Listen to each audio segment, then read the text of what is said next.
was graphite, a layered material that can be easily cleaved to obtain a fresh, atomically flat surface. Examined was graphite, a layered material that can be easily cleaved to obtain a fresh, atomically flat surface. They showed resolution achieved by AFMs. The lattice image is due to the nano-sized tip sticking and slipping along the basal plane due to its periodic atomic corrugation. We still use this imaging mode to obtain lattice images of 2D materials to study their epitaxial. When the preparation of graphene was first reported 17 years later, AFMs were also used to confirm its layer thickness, which was critical to determine the expected property of an exfoliated film. Even today, AFM is a key part in the discovery of new 2D materials, their novel structures, properties, and device applications. Metrology and morphology. As mentioned earlier, properties of 2D materials quickly change with the number of layers. It is therefore critical to know layer thickness to predict expected properties. AFMs are thus an important part of 2D materials characterization toolkit. Optical microscopes are able to see even single layers and quickly determine flake size. As with visible light, Raman shifts can also distinguish the number of layers, but only AFM topography can directly confirm layer thickness. Other characterization tools include TEM, which provides high-resolution atomic structure and lattice parameters, while EDX maps out elemental composition. It is often impractical to use AFM to hunt for single layers over a wide area of substrate. We know graphene shows strong optical absorption, about 2.3%, so that even a monolayer is visible under the microscope. We can thus take advantage of machine learning to automate qualification of layer numbers from the optical image. In this example, the RD value is linked to AFM thickness to create a training dataset. Then a supervised machine learning method is used to identify layer numbers of graphene or MOS2 from a test optical image. Surface modification of 2D materials are often carried out to tune properties for target applications. It is therefore important to evaluate layer thickness as well as roughness to monitor and control the process. In this example, the plane of MOS2 was modified electrochemically by electrochemically grafting an aryl diazonium salt. Because the reaction only happens on the electrode surface, individual MOS2 monocrystals can be modified by contacting with a specific electrode. AFM measurements confirm the localization of graphene modification. Layer thickness increased and roughness more than doubled only on monocrystals contacted with electrodes. As metrology, AFM is also routinely used to track change in morphology. Graphene and its derivatives undergo interesting transformations when chemically modified or when exposed to different environmental conditions. Graphene oxide in this example lies smooth and flat on mica substrate. When reduced, becomes very wrinkled. In this other example, graphene shows fractal pattern when relative humidity is drastically reduced by environmental control. Fractals consist of depressions formed when water in between graphene and mica is dissolved. The deformed graphene exhibits altered electronic structure as seen in contact potential measurements. When graphene is supported on a substrate that is itself a 2D material, it is also crystalline and flat, lattice mismatch can generate what we call moire patterns. This superlattice pattern is visible on AFM topography. Edge-to-edge length is about 14 nanometers for graphene on HPN. Moire patterns also generate interesting physical properties that can be seen with advanced AFM modes. Graphene, for example, exhibits stick-slip friction at this superlattice level. Stress-induced lattice mismatch also alters the electronic structure, such that moire patterns also show up in microwave impedance and conductivity measurements. Earlier, we mentioned that stick-slip imaging was the first to resolve space lattice structure of graphite by AFM. This technique can be used to characterize the crystal orientation of 2D materials to evaluate epitaxial growth on substrates. This is important, for example, in engineering strain on graphene to alter its band gap. This AFM image shows a fracture on the graphene film that allows access to the underlying HBN substrate. It is then possible to obtain high-resolution lattice images of graphene and HBN to confirm alignment of orientations and thus epitaxy. In addition to metrology and morphology, advanced AFM modes can characterize nanoelectrical properties of 2D materials. We've seen that epitaxially stacking graphene on HBN is one way to modify its electronic properties. In this example, it was MOS2 that was epitaxially grown on graphene. In addition, AFM tip in nanomanipulation mode was used to rotate the MOS2 monolayer to statically alter the twist angle between the two layers in the heterostructure. To test the effect on electrical properties, conductive AFM was used to measure current across the layers. It turns out that activity has a strong dependence on the twist angle, with a minimum at 0 degrees and a minimum at 30 degrees. The twist angle is therefore another parameter that can be used to tune the electronic properties of 2D materials for various applications. Heterostructures can also be formed by the self-assembly of organic molecules on 2D surfaces. In this example, an organic photovoltaic material forms quasi-1D nanoneedles on 2D HBN. Due to alignment with the substrate, the nanoneedles exhibit in-plane anisotropy optoelectrical properties. This can be seen in the light-triggered charge propagation along the nanoneedles. Here, charge was first injected at the intersection of nanoneedles by applying a bias to the AFM tip. Charge propagation was then evaluated by electrostatic force microscopy. It can be seen that with linearly polarized light, charges propagated only in nanoneedles where the orientation of the long axis of the molecules matches the polarization direction. Electronic structures within 2D materials are generally affected by local strain. 2D bismuth oxybromide can be synthesized as square and circle nanosheets. So more uniform strain, circles have more relaxed lattices at the edges. Photographic imaging shows uniform flat nanosheets. Kelvin probe force microscopy reveals higher contact potential at the edges of the circle sheet ascribed to the change in work induced by the strain at the interface. This inhomogeneity favors the separation of photoexcited charge carriers and results in higher photoresponse response. Interest in perovskite photovoltaics exploded in recent years when photoconversion efficiency more than 20% was achieved in a very short time. Ferroelectricity is thought to contribute to the impressive performance of perovskites.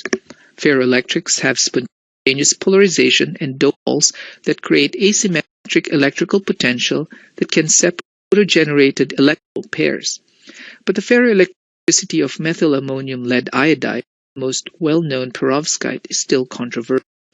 In this study, the perovskite material is experimentally conferred ferroelectricity by replacing the organic component with a fluorinated cyclohexyl ammonium. It is expected to have a spontaneous polarization. Piezo response force microscopy was used to verify in-plane ferroelectricity by imaging domains, observing characteristic hysteresis loops, and lithographically writing state domains by switching polarization states. Ferroelectric photovoltaic effect was then observed in structures when short circuit was measured only along the direction of the in-plane ferroelectric polarization. Characterize nanomechanical properties with 2D materials. Graphene not only has unique electronic properties but impressive mechanical performance as well. It has a Young's modulus around 1 terapascals, and because high-quality deep crystals are easily prepared, their intrinsic strength approaches the critical limit. So how do we measure the stiffness of these 2D materials? The typical approach is to suspend sheets on micron-sized circular holes, then deform them at the center with an AFM tip. The force versus indentation curve is governed by nonlinear membrane theory at stresses above the pretension of the film. This yields the in-plane Young's modulus, for example, in the tungsten nitride fluid. For indium selenide, a linear trend is observed as a function of layer count. A modified version of this approach was also used to determine fatigue failure in films. In this operation, static load is applied by the AFM tip, while dynamic load is added using the shake piezo. Fatigue life was found to be more than an impressive billion cycles, a mean stress of 71 gigapascals. Nanomechanical measurements with AFM is often understood as using such indentation methods. Tapping mode, however, can also be used to measure nanomechanical properties and have advantages for 2D materials. Indentation methods require fabricating suspended layers on holes and landing the tip precisely at the center. Moreover, 2D materials are not typically applied in this configuration, but flat on a flat substrate. It is therefore useful to a simpler method that tests 2D materials as they are typically used. AMF is a bimodal technique proprietary to Asylum Research that images the sample in tapping mode while measuring sample stiffness. In addition to driving the cantilever in its first resonant frequency, a second drive is added at a higher cantilever bending resonance. Frequency shift in the higher resonant mode tracks the of the substrate. In this example, final analysis shows the Young's modulus for MOS2, with crucially less scatter than resulting indentation measurements. The AFM can also be used not only to measure properties of sample sizes, but also to modify them. In this example, the AFM tip is used to induce changes using mechanical stress. Here, functional groups are mechanically removed from graph derivatives, and friction microscopy is used to monitor their removal. Change in friction is directly related to the mass of functional groups removed, from which chemical reaction rates can be obtained that gives transition dynamics. Relative bond strengths can also be deduced from contact stresses, which shows the effect of different surface chemical functionality as well as different tip material. Finally, here are a couple of examples where AFM can be used to direct probe functional 2D materials in situ context of an actual device. In example, tungsten selenide, a 2D semiconductor material, is used as in a transistor device. Tailoring its band gap could potentially enhance its performance. Here, it is accomplished by bombarding part of the channel with helium ions. AFM is then used to evaluate the results by measuring change in surface potential using Kelvin probe force microscopy. Selenium vacancies created by helium ion bombardment acts as electron donor, which alters the band gap. Finally, even thermal properties of 2D materials can also be tailored, similar to band gap, creating heterostructures. In this example, heterostructures of graphene, MOS2, and tungsten selenide were prepared on oxides of silicon substrates. Unusually high thermal resistances were observed across their layers. By stacking two materials with different mass densities and vibrational modes, their thermal properties can be tailored at atomic scale dimensions on the order of the phonon wavelength. In summary, we talked about how AFMs can evaluate 2D materials' layer thickness and roughness, morphology, moire pattern, and lattice structure, and can thus be used to monitor and control their processing. In addition, AFMs can also measure electrical and mechanical properties at the nanoscale and can also evaluate the performance of 2D materials in their applications to various devices.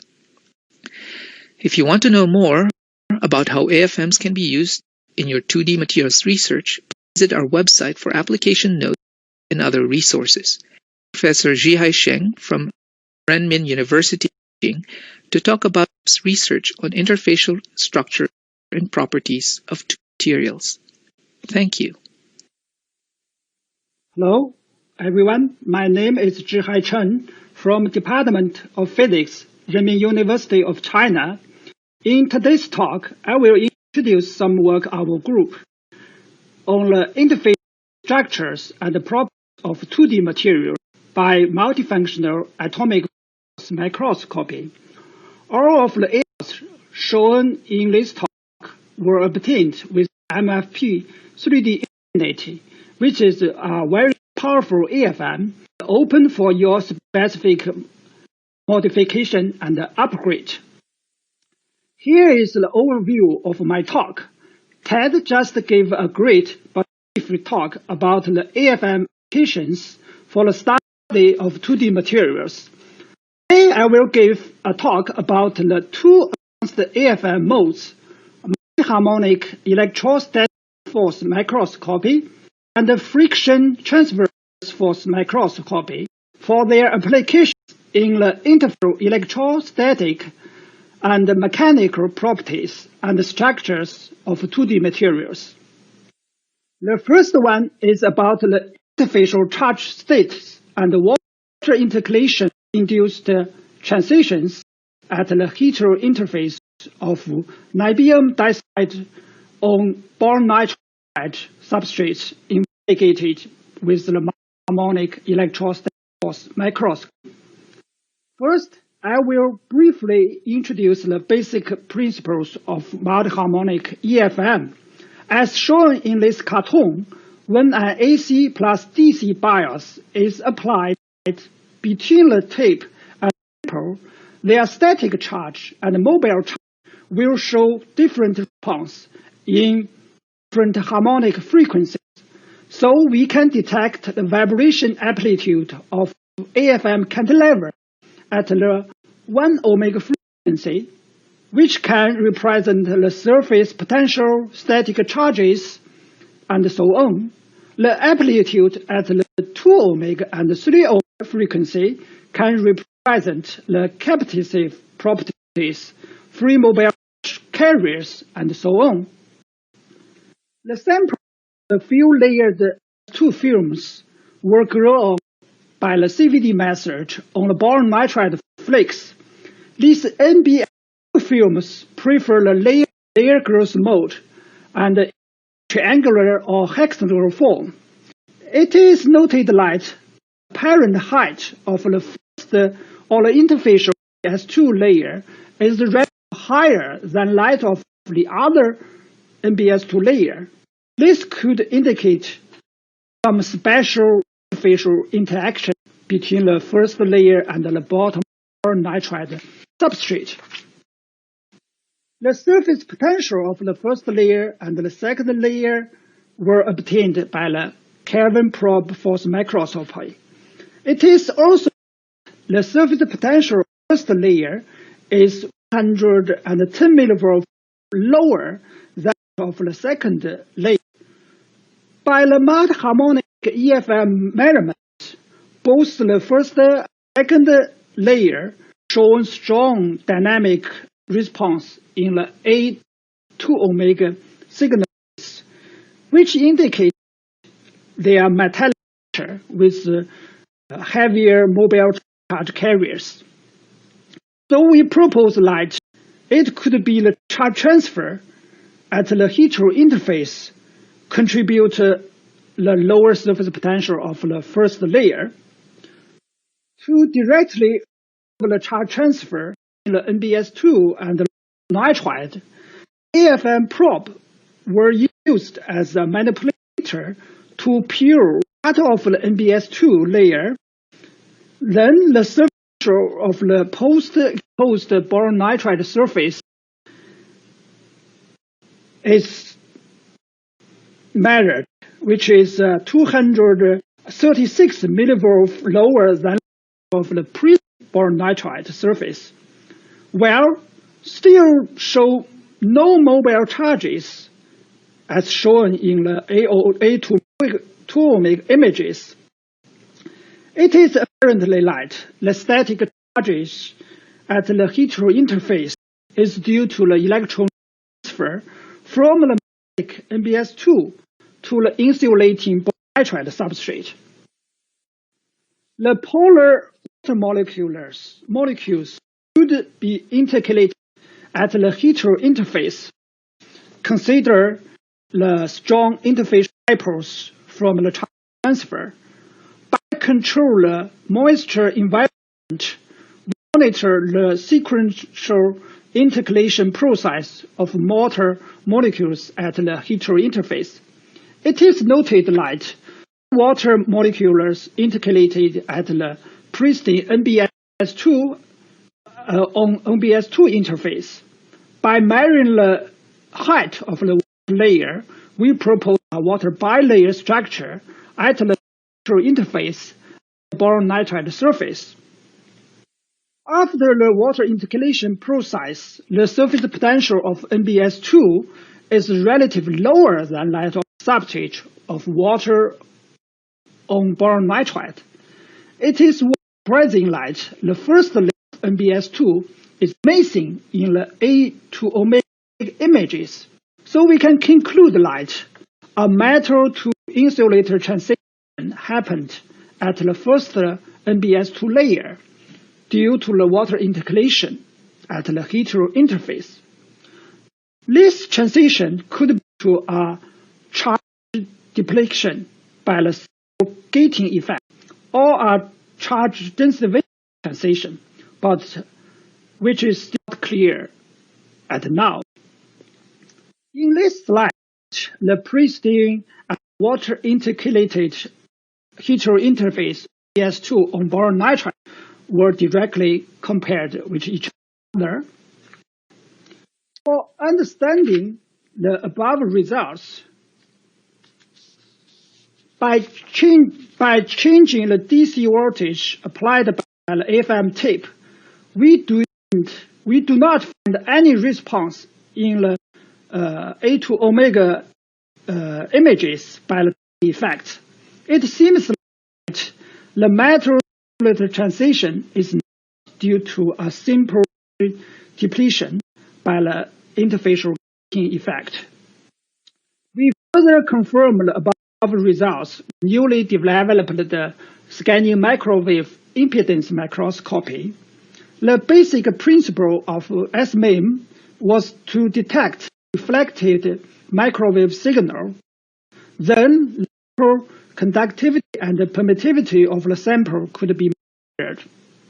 In this slide, the pristine and the water intercalated hetero interface of the NBS2 on boron nitride measured by the SMIM and directly compared with each other. The results were obtained in which the water intercalated first layer is insulated, while the thick layer was still metallic, which is very similar to our results obtained with the multi-harmonic EM. Second work, I will talk about shear anisotropy-driven crystallographic orientation imaging in flexible 2D materials, mainly investing with friction force microscopy and transverse microscopy. As shown in this cut, friction force microscopy is a simple derivative based on the contact AFM by detecting the torsion signal during the scanning. Normally, the AFM cantilever is vertical to the scanning direction, so you can get largest torsion signal. Well, if the scanning direction is parallel to the cantilever, we still can get small torsion signal on specific samples, which is called the transverse force microscopy. Due to their intrinsic flexibility, the strong interfacial adhesion will happen when the tape is contacted with the 2D material. When the AFM tape is scanning, puckering effect will happen and contribute the friction force. The puckering effect is thickness and loading force divided. The star-shaped disulfide monofilms were first measured by friction and transverse friction force mode. We can observe remarkable contrast of the star-shaped domains in the TSM images, but not in the topography, friction, and optical images. Every contrast domain corresponding to one molybdenum disulfide ring, and the green boundaries can also be clearly resolved. Sample rotation can get a series of TSM images with various green crests, which dependent on crystallographic rotations. The period of 6 degrees of the shear signals with the rotation angles are clearly observed, indicating consistency with the hexagonal symmetry of the molybdenum disulfide, while the silicon oxide substrate does not show any angle difference, indicating their amorphous feature of the silicon oxide. The plot of the signals versus the crystallographic orientations of the molybdenum disulfide domains indicate the same distribution. It is noted that the sharp jump and gradual changes shear signals at the zigzag and armchair orientations. For understanding the above results, we first consider the anisotropic friction. The shear force signal could from the anisotropic friction force, as shown in this cartoon and formula. In case of molybdenum disulfide at here, the Coulomb friction coefficient at the zigzag and other directions could be slightly different. Well, for replicate our experimental results, an unrealistic ratio of the Coulomb friction coefficient was needed, so we can exclude this mechanism for understanding our results. As shown in the previous slide, the puckering effect will happen when FM tape is over the flexible molybdenum disulfide. As shown in this cartoon, behind the move tape, there will be a stretching area which could contribute the strong anisotropic shear signals. Then we perform DFT the calculations to clarify how stretch formation can contribute the shear anisotropy in molybdenum disulfide. The nonlinear elastic characteristics of the monolayer disulfide in the armchair and zigzag directions were calculated. These results reflected that the uniaxial normal tension strain can induce the transformation from isotropy to the anisotropy of both informal tension stress and shear stiffness. But the shear stiffness indicating much greater anisotropy. Then calculate the crystallographic orientation dependence of the 2D normal stress and the transverse stress shear stiffness at a specific normal mean. The fluctuation of the shear stiffness are much larger than those on the 2D normal stretches. So in theory, the TSM will show higher sensitivity in distinguishing the crystallographic orientations. Until now, we can understanding experimental results. Then the loading force dependency of the friction force transverse force microscopy were obtained. A saturation at 100 nanonewton were observed, which could be due to the saturated puckering effect with loading force. The transverse force microscopy may have extensive applications, as shown in these images at here. It can expanded to the two-layer system, external structures, the twist bilayers of 2D materials. Here is the sum of my talk. The charges at the heterogeneity of NBS2, the boron nitride, were investigated by the multi-harmonic electrostatic force microscopy. By detecting the torsion signal during the force friction microscopy, we realize the crystallographic orientation imaging of various 2D materials. At last, I should thank my collaborator, Dr. Xu Rui, Professor Wei Ji from Renmin University of China, Professor Li Mingjie from National Center for Nanoscience and Technology, China, and the postdoc and students in our group.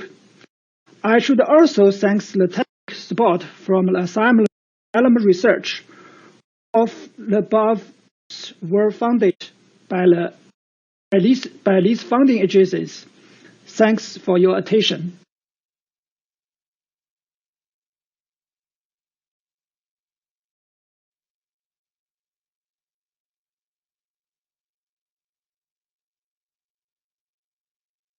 Thank you for the presentations, Professor Chong and Ted. It is now time for the Q&A. To ask the speakers a question, just type it in where it says ask a question and submit. So our first question, and this one asks, how did you get the lattice resolution in the current image of HOP-G? Yeah, that's probably on the AFM slide. That's highly oriented paralytic graphite. In this case, I used a conductive diamond tip with a typical radius just below 10 nanometers. And I did was to try to achieve lattice resolution by stick-slip lateral force microscopy. And then when I can clearly see that I'm in the lattice imaging regime, I slowly increase the bias of the sample from 0 volts until I see a contrast in the current channel. It's around 50 to 100 millivolts bias. Yeah. Excellent. Thanks for that answer. Our next question asks, can you please explain how to measure the mechanical properties of graphene using the tapping mode? Yeah, that's an excellent question. So we have a mode that is proprietary to Asylum Research, which we call AMF scholastic mapping mode.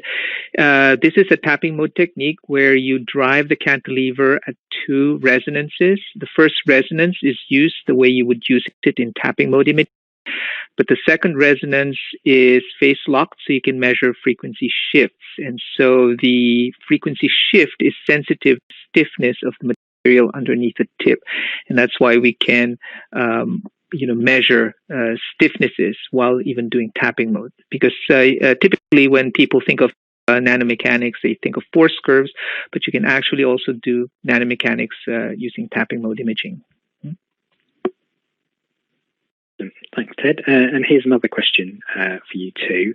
If the AFM lateral resolution is limited by tip size, how can AFMs resolve atomic resolution?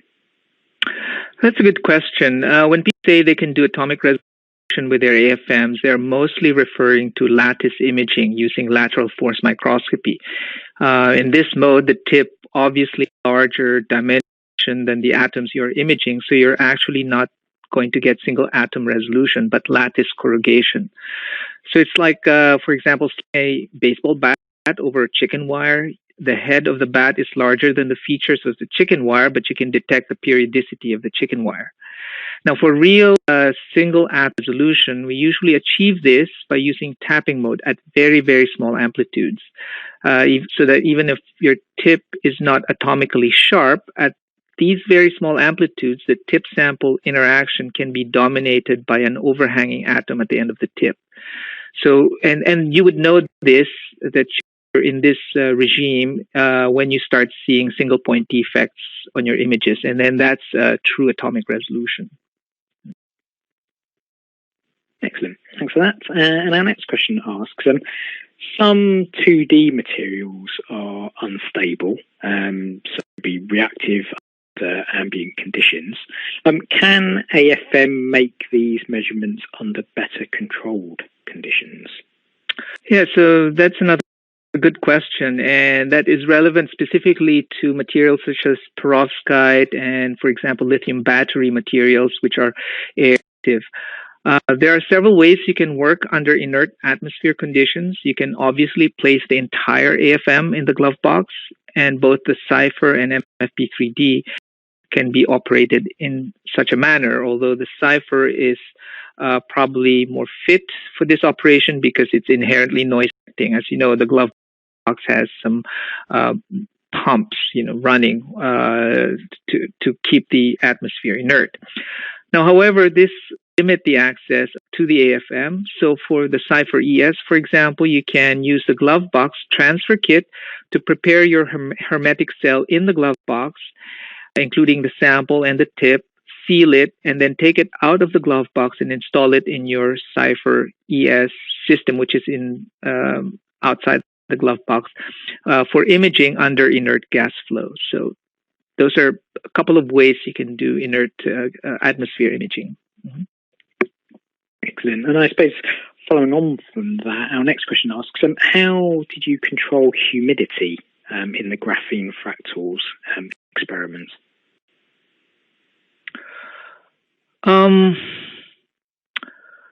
So for you can use closed cells for the MFP3D AFMs or the Cypher ES environmental scanner, which has already a built-in closed cell. These have inlet outlets for process gas control. In the case of graphene fractals, dry nitrogen was introduced through the cell and the flow rate controlled by a rotor. So this allows you to image while changing the gas atmosphere in situ. So there is also a sensor inside the cell so you can monitor the relative humidity in real time. There are other ways to control humidity for other types of experiments. You can put a saturated salt solution in a moat on the sample. And if you have this in a sealed cell, this will provide a stable humidity inside the cell depending on the vapor pressure of the salt solution. For example, sodium chloride saturated solution will give you about 74-75% relative humidity, stable relative humidity. Yeah. Excellent. Thanks, Ted. Our next question is for Professor Chung. And this one asks, under what conditions were the water intercalation measurements made? Did you investigate if the changes were reversible under dry conditions and or with heating?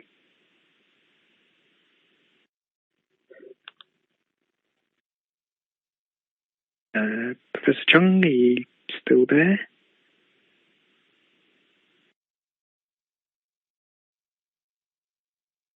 I think so. Professor Chung might be having some difficulties. Ted, is that something perhaps you might be able to pick up on whilst we reconnect with Professor Chung?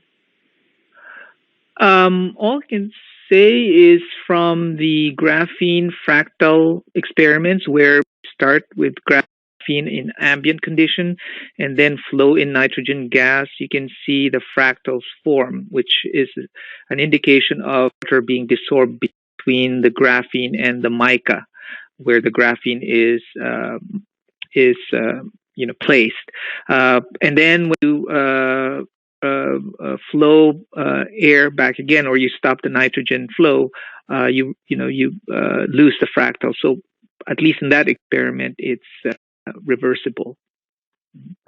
Excellent. Let's just see if Professor Chung's back with us. No, so he still might be having difficulty. Let's move on to our next question. And this one asks, in evaluating devices, it's often advantageous to power them. Is it possible to perform AFM experimental devices are powered? Yeah, actually, there is on the MFP3D system, you can mount a probe station where you can supply a source and a drain connection to your device and do AFM imaging of the gate channel, for example, in situ. So it is possible to image your device is powered or biased. Yes, thanks. Our next question asks, so in the presentation it was mentioned that the 2D perovskite had an in-plane piezoelectric response. Do you know how this is measured? And is this also in the sort of DART mode?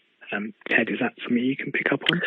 Yes. So this is measured. So for people familiar with force microscopy, normally PFM measures the normal strain of the piezoelectric material as you're applying a bias from the tip.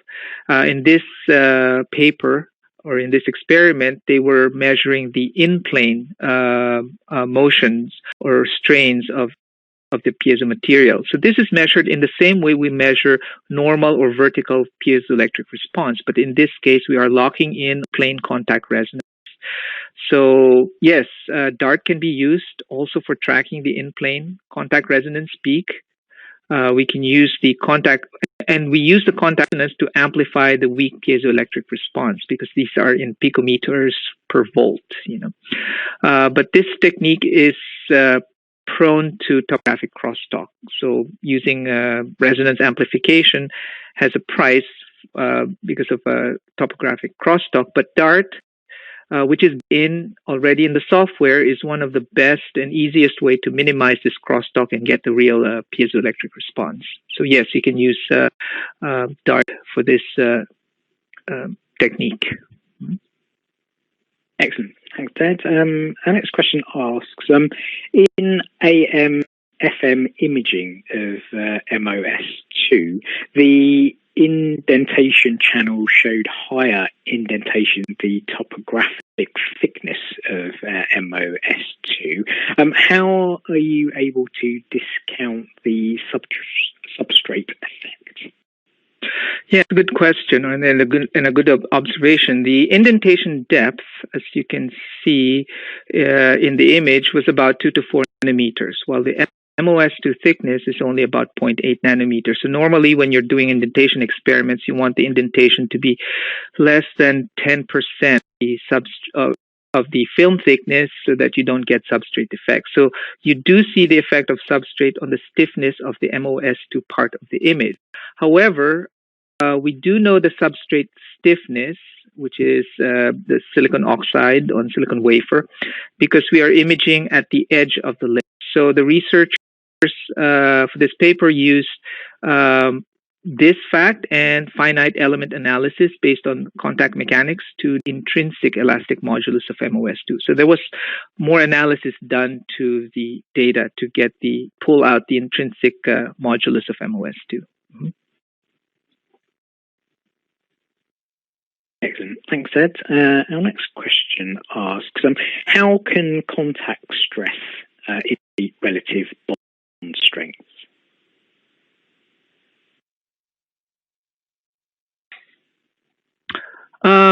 Yeah, so this is probably referring to the slide where they were removing material from the derivatives, and they are able to determine bond strengths based on contact stresses applied by the AFM. So measurements of friction with increasing load shows the effects of surface chemical functionality in this case. Friction typically increases with normal load, but here it goes down as higher friction functional groups are removed. So the graphene derivatives, which have oxygen, functional groups, are higher in friction, and as you remove them, there's more graphene-like and lower in friction. Now, the relative bond strength can therefore be deduced from the contact stress at which friction derivative is at the minimum. That is, the functional groups have been completely removed and friction starts increasing again with load.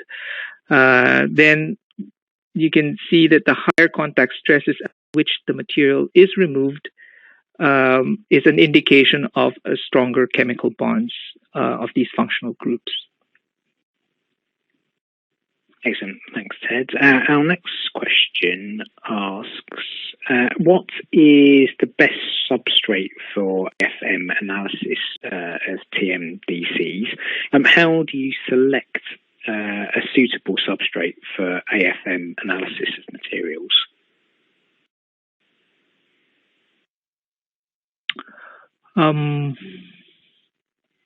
Is Professor Sheng able to answer that question? Is he around? Which question? So our question asks, Professor Chung, what is the best substrate for AFM analysis of TMDCs? And the second part to it is, how do you select a suitable substrate for AFM analysis of materials? I think it's a case by case. For the TMDC, if you want to measure the mechanical property and electrical property, it's better to use like silicon substrate with silicon oxide covered silicon substrate, or some like the other like mica and so on. But it's difficult to say. It's just dependent on what kind of property you want to measure. But for the normal one, it's the normal silicon wafer is okay. How to select the suitable substrate for AFM analysis of material? I think it's still case by case the substrate. For the biology, like a DNA molecular, somebody use the maker. It's the most common substrate. For the CVD growth sample, is the silicon oxide substrate with covered with 200 nanometer or 280 nanometer silicon oxide. I think I think these are the common substrate. If some people also use like HOPG for some like molecule film, but it's dependent on your specific needs. Yeah, I think this is my answer. Excellent. Thank you, Professor Chong. Our next question is also for you, and this one asks, in the study where you remove layers of MBS2 with the tip, it looked like the height of the exposed BN surface was different from the original BN surface. Did they see correctly? If so, how do you interpret that? Yeah, a very good question. Yes, you are right. The apparent height of the exposed BN surface was lower than the original BN surface. This is due to the very strong electrostatic force in the metallic tape and the surface charge of the exposed BN surface, which this electrostatic force is very powerful, very strong, which is comparable to the van der Waals force between the tape and the sample for the height imaging input, because this is a very strong electrostatic force. It's comparable to the van der Waals force for the tapping mode imaging for the height, as this is clearly. Yeah, this is my question. This is my answer. Excellent. Thank you, Professor Chung. Our next question, I think, is also directed to you. And this individual is curious to know about your opinion about the triangular shapes of the HBN grown on the copper. Would you be able to share any of your insights on that?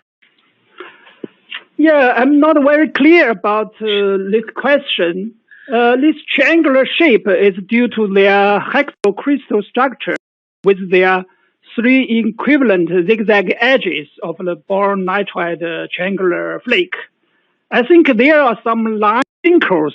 This is due to the cooling process after the high temperature growth at a very high temperature, when you cooling down, the thermal coefficient of the nitride and the copper substrate is different. So it's introduced some line wrinkles. This triangular shape is due to their crystal structure. Yes, my answer. Excellent. Thank you, Professor Chung. And our next question's also for you. And this one asks that you mentioned at the beginning of your presentation the presence of the 3x omega component.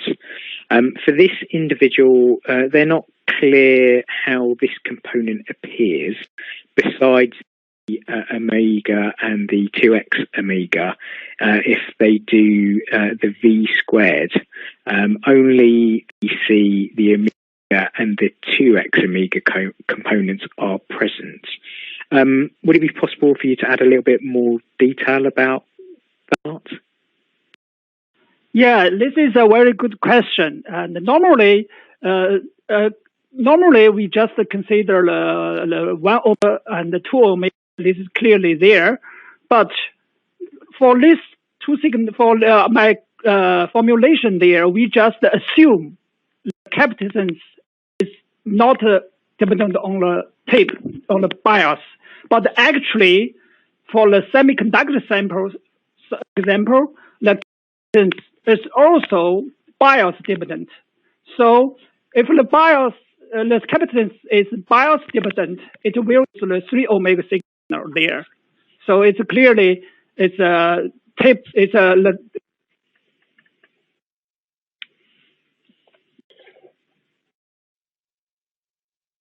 Excellent. Thank you, Professor Chung. Our next question is also for you. And this one asks, how control the thickness of the 2D layer that you want to scrape away using the AFM tip?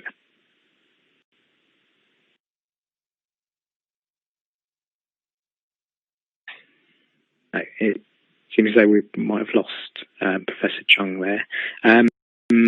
Ted, would you be able to perhaps sort of answer that question at all?